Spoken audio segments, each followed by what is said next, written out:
ভোরের বেলা কিচ্ছু দেখা যাচ্ছে না, পুরো অন্ধকার, পুরো অন্ধকার।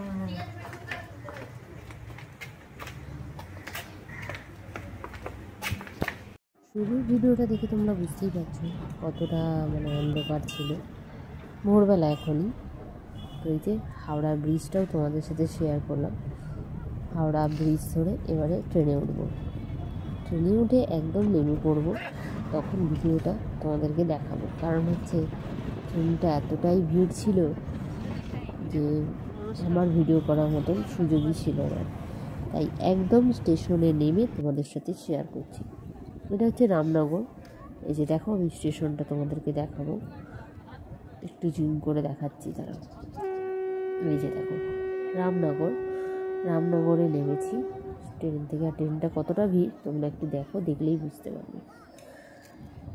তো সময়টা একটু বেশি লাগেনি, 3.5 ঘন্টা মতো লেগেছে, মানে কম সময়ই বলা যায়। ভোরবেলা উঠে 3.5 ঘন্টা জার্নি করে রামনগরে নামলাম। আমি, আমার ননদ, ছেলে মেয়ে আর হচ্ছে আমার হাজব্যান্ড, সবাই নেমে সোজা টোটো ধরার জন্য এগিয়ে পড়লাম। খুব ভালো, মানে মনটা একটু আনন্দই লাগছিলো। অনেক দিন পরে যেন একটু বেরিয়েছি, সেটার আনন্দটা মনের মধ্যে যেন একটা খুব আনন্দ লাগছিলো। এতটাই আনন্দ লাগছিলো সেটা হয়তো তোমাদেরকে বলে বোঝাতে পারবো না। তো সেই আনন্দ নিয়েই কিন্তু টুকটুক করে হেঁটে যাচ্ছিলাম। এখানে স্টেশনটা খুবই সুন্দর, পরিষ্কার পরিচ্ছন্ন।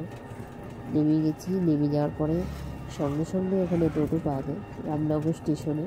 ওখানে টোটো ধরে আবার হচ্ছে যাচ্ছি তাজপুর। 8 ঘন্টা 45 মিনিটের মতন সময় লেগেছিলো তাজপুর যেতে। তো এবারে তাজপুর যাওয়ার পালা। যাওয়ার সময় একটু আধটু ভিডিও করেছিলাম, বেশি করিনি, কারণ আমি দেখলাম তাজপুর যেতে বেশিরভাগ এদিক ওদিক শুধু ওখানে মাছ চাষের যে ভেড়িগুলো হয় সেই রকম টাইপেরই আছে, চারিদিকে ভরা। প্রায় শুটকি মাছের গন্ধ চারিদিকে, মাঝে মাঝে প্রায় আসছে মাছের গন্ধ, শুটকি মাছের গন্ধ, এরকমই গন্ধগুলো আসছে। তো এই গন্ধ শুকতে শুকতে আমরা প্রায় পৌঁছে গেলাম হোটেলে। এই সেই হোটেল, আর ওই দূরে দেখা যাচ্ছে এই সমুদ্র।